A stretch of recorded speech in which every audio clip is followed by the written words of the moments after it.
welcome to Parents Anonymous Podcast. My name is Tal. Hi, my name is Rupali. We just want to start off this podcast by saying thank you to everyone who's provided us feedback on our first two episodes thus far. And please giving us feedback. It's so encouraging and it's so good to hear from you guys. And don't forget to like, comment, and subscribe on our channel. Awesome, thank you. And just as a disclaimer to you all, everything that's been expressed and shared in today's episode is our own. These opinions are strictly ours. And yeah, today we're going to be covering support and planning during pregnancy. Yep. This is a big topic because I find that a lot of the times what happens is when you find out you're pregnant, obviously you share with your family and friends, and there's a lot of excitement involved. And with that, there's planning of if it's possible, and if people do, then you do a baby shower, and there's gifts and all of that, and it's all of that is needed because that's part of the planning when the baby is coming, all the things that you need to prepare for. And I think one of the things we also wanted to share and ensure that is not missed because it feels like it maybe was in some ways for ours, and you learn as you go, but is how do you emotionally prepare yourself for what's coming? How do you make sure your family and friends know what you need from them, whether it's a visit, whether it's food, whether it's helping you build the crib, things like that. So that's kind of what we want to talk about today.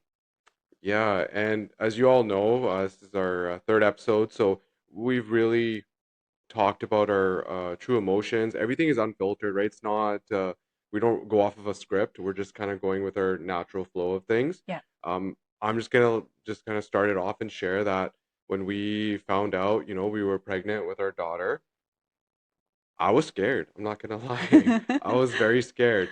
I had the emotions of like, how am I gonna manage and raise this child? How do I feed? What do I do? I don't know. I've never changed a diaper in my life. Like Yeah. all those things were running through my head. You're right. And I remember that in the beginning, we both kind of had that a little bit. And that's kind of the moment after you find out that you're about to become a parent. All of the things that you experience are so um, complex because there's happiness, there's excitement, and there's also, like you said, feeling really vulnerable because you don't know what you're getting yourself into sometimes, or you're feeling really scared. You're feeling extremely responsible for the child and the life that's coming.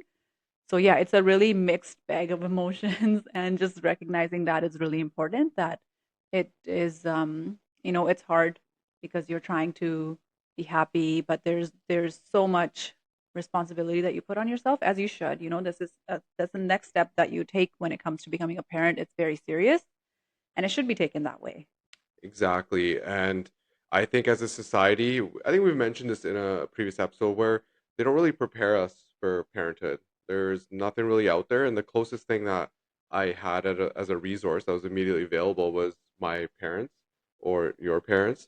And honestly, no disrespect to them or anything like that at all. But, we're in our mid 30s and our younger siblings are, almost in the 30s and so and the other one's in the 30s. Mhm. That times have changed, right? Technology's changed, science has changed over that time. So yeah, they raised us, and nothing wrong with that at all. Part of our idea of our podcast was to be that voice and that support. And right now we have someone that we're kind of helping out with their newborn. So both you and I, when we get those text messages from those new parents, like we jump on it, we want to support, and they're going through exactly what we were going through Yeah. with Yeah. our first child. Yeah. And so at the end of the day, I think the big thing is trust within your partner, and you're in it together. You're not alone. And in the first, you feel alone in those initial moments of like, oh man, I'm gonna be a parent. But then you gotta just quickly realize like there's two of us, and Hmm. we're anything we do, we're gonna do it together, and we have technology at our fingertips. So if I don't know, I'll look it up. Yeah. So I think I remember with our experience, the first time, anyways, I think it was maybe after the first trimester, we started looking at what are the things that we need. And we went to a baby store. and they said, "Oh, congratulations, you guys are pregnant, and here's a list." And they handed us the list, and I remember Tal and I both looked at each other. We're like, "Oh my god." Yeah, it was very overwhelming. That store is no longer around anymore. But yeah, I you showed me that piece of paper, and I was like, wait, we need all of this stuff? Yeah, And there's yeah, probably like over 100 items on that. definitely. Yeah, No doubt. Yeah, there was over 100 items on that yeah, list. And we both, after that, I think we just kind of cruised around in the store for a little bit just to get ideas of for the nursery, for the baby room, the things and the theme that we want. And then instead of trying to scan anything or buy anything, or make a registry, I decided, I should say, and then Tal followed. I just said, let's take this list home. I can't look at this right now. I need to get home. I need to research what we need for the baby as well as me, the mom, because I think there was things on the list for both. yeah. And after it took a week or so. Once I figured out what some of the things on the list were and what they meant, the things you didn't realize you needed, because there's things on there after the first year of life, so things related to feeding the baby solids and high chairs and all of that stuff. But I remember that first time that we were handed the paper, and I was a little bit stunned, because you're right. Just when it comes to our parents and how they share or maybe don't share, what they went through when they were a parent in the beginning. Uh, for me, anyways, I found that it was said really easily. That this is what you need, Yeah, or they say, you know what, you don't need much. You just need a place for them to sleep and some diapers, and you're good. exactly. But you're not. If it were only that simple, right? So uh, it's what we learned that first time around, and going into our second pregnancy. There's a lot of things that we got rid of actually, and learned. These are the things Yeah, that we actually need. I started thinking like, what do I need to do to prepare us for this pregnancy or for the future, birth of our child. So in our family, I'm the household builder. So I knew that Bob the Builder. Bob the builder, Tal the builder. So I knew that I could take that role on and take that logistics and know what to do for building. Whereas for you, I relied on you for the organizational and more of the systematic thinking of like, yeah, I think Yeah, this is what we'll probably need. And yeah. And I think as a society, again, if we talk about when what people think we need, I'm gonna say one thing: we don't need 100 baby blankets, it's too or many. those hooded towels. Yep. I think one or two is good enough. Both of those things I remember getting tons of. Yeah. And I see it in other baby showers too. People gift that a lot. And the clothes is okay. And we, obviously for us, me having some experience in the medical field, just I didn't focus on the clothes. We both didn't focus on the clothes, which is naturally, which, obviously it's cute and all of that. And there's different colors and that and different styles of clothing and but for us, we focused on what do we need for basics. We need a crib. Yeah. It needs to have a mattress. We need to have fitted sheets. Yeah. We need to have a change table. We need diapers and Bottles, bottle bottles. warmer. Yes, things like that. We Yeah. kind of focused on those things, and we did build a registry. I remember the first Yes. time, and it was fun to do that because again, as you said, we learned with the second time. There's so many things that you don't need that is on that list that they show Yeah. you, and every parent is different, obviously. So different parents think that they need different things. So yeah, so for us, some of that planning when it came to the pregnancy is really was creating that registry, deciding what we need, Yeah. what do we not need, and then there was still things afterwards though that we realized we needed, Yeah. and we didn't know that. And again, that's going to happen. That's completely normal when you think you have, or you hear from somebody else of all the things that you need for your child, and there's things in there that are necessities and there's things on there that are nice to have, or they make your life a little bit Yeah. easier. So thinking along those lines, for us, we during the baby shower, it was exciting, and it was fun to have everyone together, Yeah. friends and family, and to celebrate. And one of the things I wish we did have in, not necessarily in baby showers per se, but something that we could talk about is giving real advice or heads up about how things will go for you in the first little bit. Hmm. I think that gets brushed over or sometimes even joked about that, oh yeah, this is how your life will be. And it's said sometimes in a joking way, Yeah. which is a little bit frustrating actually, and it's deceiving, especially when you're a first time parent. Yeah. And I know that family and friends, or sometimes even parents, um, to their children when they are about to become parents, they'll kind of joke about that, or like, oh, we did it, or you guys will be fine, things like that, Yeah. instead of really hearing what are the concerns, what are you guys excited about, what are you nervous Yeah. about, what do you need from us. I wish there was more of that. So I would encourage for anyone that's going through that, if you're on the side of you are the parents, making sure you share what do you need Yeah. from your family, what do you need from your friends, especially in that newborn stage Yeah.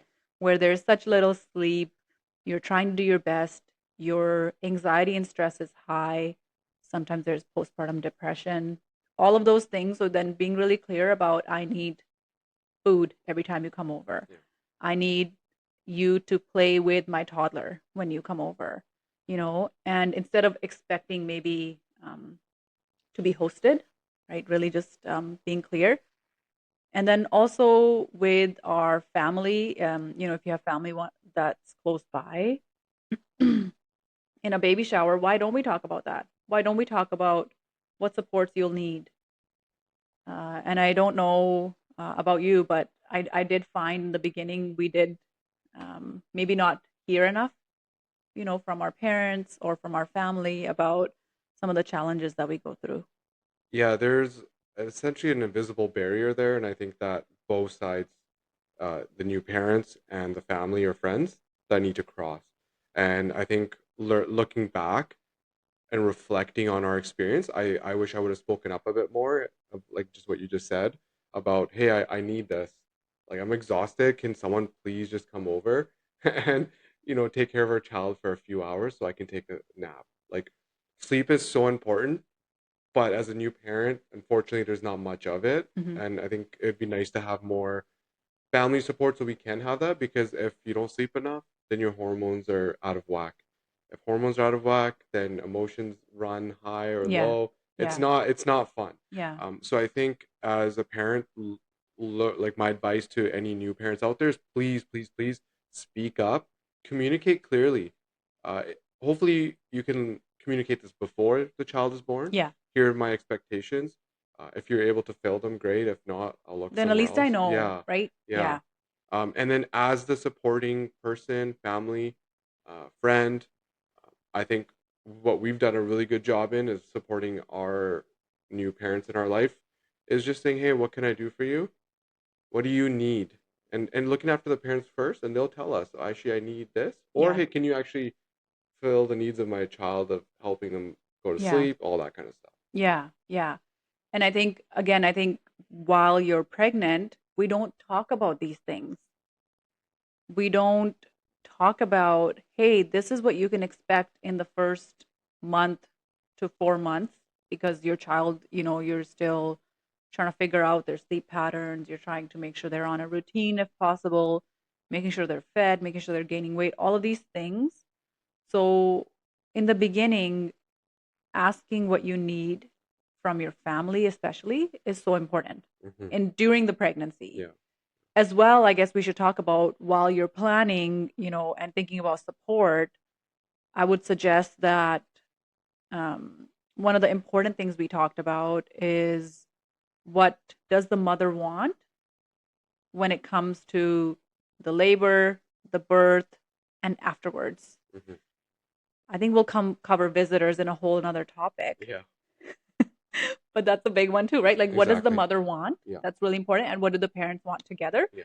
And again, making sure you talk to each other if you are about to become parents, Hmm. that And I feel like for both of us, we knew that already, Yeah. right? So for Tal and I knew for me, sleep is extremely important. I Mhm. don't do well when I don't sleep enough. Um, Sleep and hunger are kind of my two triggers, I'd say. And then for Yeah. Tal, he actually, for the most part, I think you do well without sleep. Like if you're low on sleep, you can still function to a degree. To a Of course, degree, it's as changed now yeah, as you've gotten as older. I've gotten older, sleep has become way more paramount. I can't do those late night benders anymore of Yeah, staying up, video gaming. No, yeah, those are long gone. yeah. I think with our first child, we did talk about that though ahead of time. Yeah. That for me, I would need sleep, and what does that look like? And for you, for you, you're like, I would be good if I slept less, as long as I can sleep in the day. Like I remember we Yeah. were really Yeah. clear and we communicated about that. And then also with planning, I wish we talked about what we wanted from our parents, what we wanted from our family a little bit more. Yeah. I think it did come eventually It once we did. got out of the haze a little Yeah. bit. But if you had done it sooner, I think it would have been more beneficial to us and both our family as well. It's Yeah, not fair to anyone when yeah, they don't know what the other person wants. yeah, yeah, Yeah. I think at the end of the day, you have to look at what you as a person require. Rapali knew she needs to not be hungry and not be sleep deprived. yeah, I was the opposite, where I can usually run on low fumes of food or sleep for a while. Eventually, I do need it, yeah, but that's worked out great for us. yeah, Now, if you're two people that are both need the sleep and can't have hunger, then that's something you guys have to work together and yeah. maybe ask for extra support from family if available, or one of you or both of you will have to kind of compensate and compromise a bit. Yeah, and obviously there's other things out there, right? Like nanny services and things, right? There's support out there. There is. So depending on what you need, really think about that. If you're financially able to have a nanny, then that's something that's important to you to make sure that you both sleep. Or maybe you already have a child, right? You already have a toddler or you already have a baby and now you have another one, things like that. All Yeah. of those factors come into play. That's the other thing I think when it comes to planning and support with the second time around, one of the things that we talked about because of our experiences with the first Mhm. is making sure that we sleep really well and Yes. have that routine down. That was really important. I know because the first time, both of us in the beginning were so exhausted from the lack of sleep that we didn't want to repeat that. So the Hmm. second time around, we were really intentional about what we needed to make sure that we really try to enjoy that newborn phase of our son, our second born, instead of just being in the haze of, sleeplessness. Yeah. The other factor was I was working while when our first daughter was born. So when she was born, I think I had a week off maybe, and then I would cover the nights so you could sleep, and then essentially not sleep because she was very colicky, and we'll talk about that in another episode. But so I have a child that is not sleeping. I'm trying to manage that, and then going to work, and my work was very like mentally demanding. Hmm. So doing that, it just was not a good mix. So we were fortunate enough, and we learned that two parents can take parental leave together. Yeah. We didn't know that the first time around. So then for our son, we both were off, and that made the night and day difference. World of a difference, Yeah. honestly. Yeah. So having that sleep was very important for us. Yeah. You bring up a really good point, though, about maternity leave, right? Or parental leave in general. Talking about that, that's part of the planning that you do in the beginning. When you're pregnant, you think about what time am I going to be off? How long do I expect to be off for? Is my partner or spouse going to be off at the same time? Yeah. For how long? Um, Unfortunately, we are in a society where you're right. We did learn eventually that, both of us can be off at the same time. And it did make a huge difference. And then when I look back and I think about the first time, I think of, I wish we had that the first time. Yeah. It would have made a big difference for sure because our topic today is how can I support, how can I plan? I think looking back now and we've gone through it ourselves, so we're giving you guys our feedback, our experience, and hopefully that helps you and saves you the trouble or the hassle. Is me as a person, I'm a researcher. I like to know things, and if I don't, I try to find them. And now with ChatGPT, for example, it's super easy. Yeah. So I recommend if you're not aware of your parental leave or maternity leave entitlements, it's different for everyone. Yeah. It's based on your job, all this kind of stuff. Maybe just enter it into ChatGPT. It'll take you to the Service Canada site, look it up. But I also want to just open up to our viewers that if you do have questions yourself, please message us on Yeah. Instagram, right, on our Yeah. Instagram handle, and we'll try to get back to all of you as fast as we can and provide the information that we know to you. And things do change, Yeah. as you guys know, government change, all this kind of stuff. So just please educate yourself as best as you can. Yeah, absolutely. And think about for you, especially for the mothers, right? Because obviously they're the ones that are going to be bearing this child and taking the maternity leave. Think about when it comes to your work, what does this mean for you? And do you want to be able to take off a year? Do you want to take off 18 months? And also remember that you don't have to follow the norms that other people have, which is what we did actually. So in my case, the first time I took off 8 months, and the second time I had off 7 months. Yeah, The first time for Tal and I was off the first bit, and then Tal was off for the last bit for our daughter. And then the second time around, we were both off together for an extended period of yeah. time, at least 7 months, right? 7 months, yeah, We were both off yeah, together, and then I first, we both kind of went back with similar timing. yeah, There was slight overlap where Tal stayed for maybe I think 3 or 4 weeks afterwards, and then but I had already gone back to work. So remember, you don't have to follow the norms that other people have. yeah. Just this week at work, I caught up with a mom that I used to work with, and it's funny because she also has a 3-year-old and an almost 1-year-old, and she was saying, I wish I did. I was so ready to come back at the 8 month mark. She's like, I wish I did. I just ended up booking, putting in for the year and then just left it. Yeah. Wow. And that's the thing. Even if you look at our current, like for our son is not even a year old yet, and we've been back to work for 4 to 5 months. Yeah. So we were very fortunate that we have a family member that can assist in taking care of our son Yes. while we were able to work. So yeah, just because you get a year, you can split it up and you don't have to be off for the whole year of that child. It's totally up to you guys. Yeah. You do what's best for you and your family, Yeah. and you really have to evaluate all that. The other thing that I kind of want to mention is the gender norms.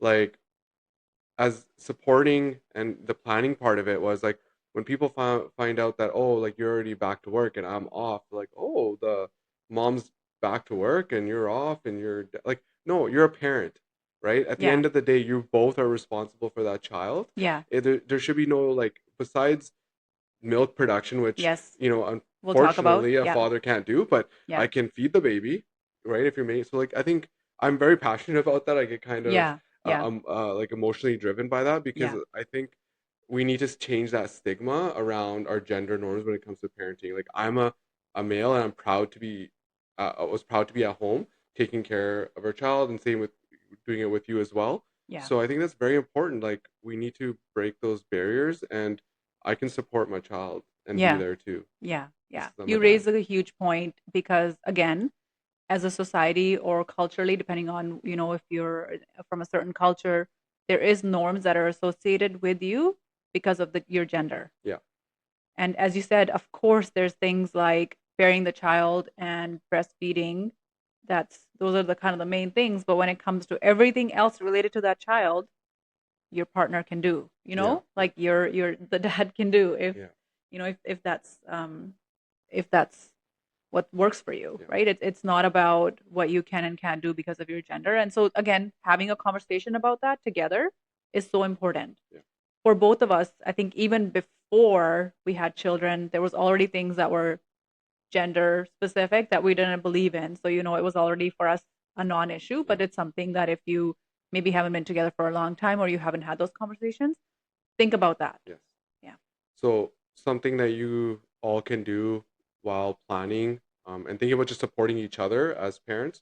Again, if you're breastfeeding or not. Like there's so much involved. I think as I can speak for myself as a father and going out to all the other fathers or partners out there, if you can, like, yeah, look up how to properly diaper a baby or what's the best way to feed and burp a baby. Like these are very important aspects Yeah. that you can do as a parent and support the other parent. And Yeah. it goes both ways. Yeah. Just because you're a mom or you're a dad, I think both should be well aware. And Absolutely. we talked about this the other day. God forbid something happened to one of us. We know that the other person knows everything that they can just keep taking care of that Yeah. child.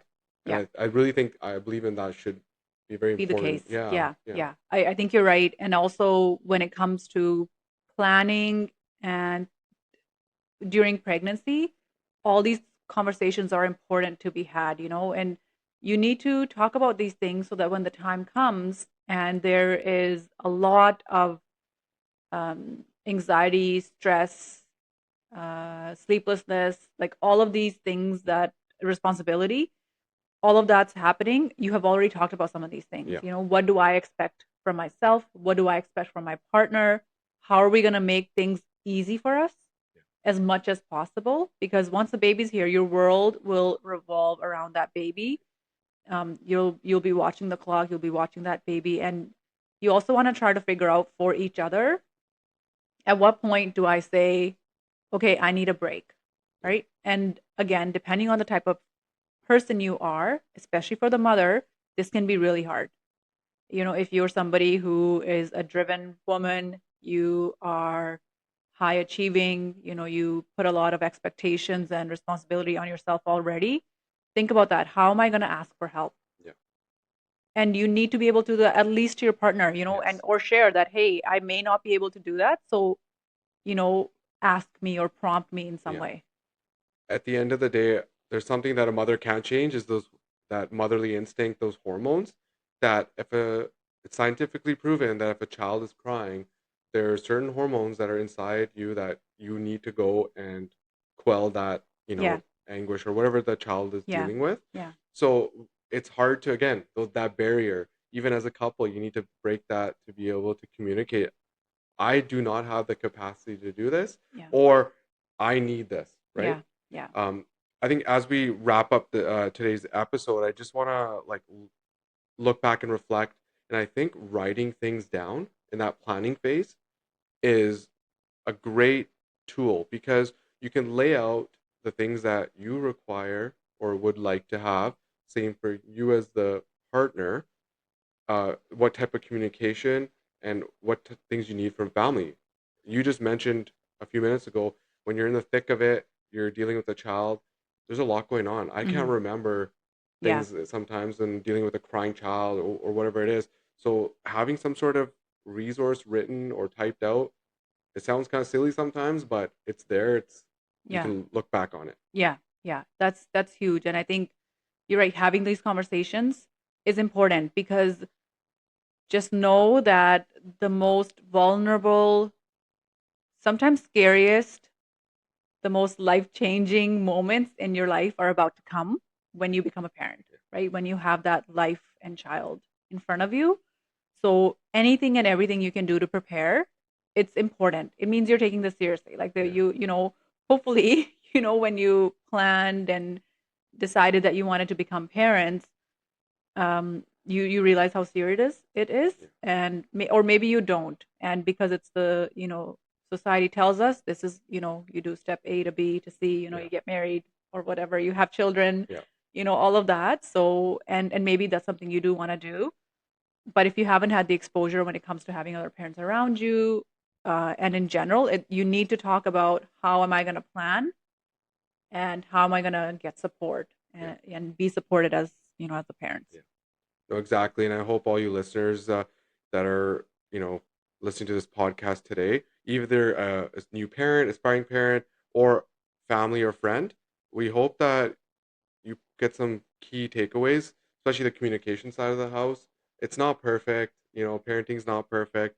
And we're just sharing our experience so that hopefully you guys can have a better experience and help support each other, be kind to each other, and Yeah. just be the best parents and family you can be. Yeah. Yeah. So, and maybe when it comes to baby showers, it's all fun and games, it's true, but let's maybe save some space for having some real advice and real conversations about how things are going to change. And that's okay to do that. It's okay to be in that vulnerable stage where you're asking, to gain experiences, to hear the real stories from other people. It's okay to do that. And it's actually important to do that. There should almost be space for that, Yeah. that there's times that are going to be hard. There was one time that we were at a baby shower, and afterwards, when we were reflecting on the event, I was saying to Tal, I was like, I wish I had said something like, we appreciate everyone being here, but don't forget about the mom and baby after. When you come over, bring food. Yeah. And the dad. Um, and the dad. Can't forget the dad, Sorry. guys. Well, we will talk about that maybe in more than one episode because Yeah. there's a lot to unravel there. Yeah. Yeah, like the role of the dad, and you're there but not there. It's and it's when you look at the hierarchy. Not that I like to look at hierarchies regularly. Baby, mom, dad. Oh yeah, the Yeah. dad. Yeah. Exactly. No, that's yeah. There's a lot to unravel, I think, in those topics. So we hope you guys stay tuned for those. Yeah, yeah. And And I think make sure you are obviously going through your list, making sure, thinking about what are the things you need, connecting with parents if you have them around you. It's so important. And then, as you said, make sure you have those conversations with each other, with your immediate family members or friends about what kind of support you need. exactly. Yeah. Yeah. I just want to say thank you for listening to us. You can follow us at Parents Anonymous Podcast on Instagram.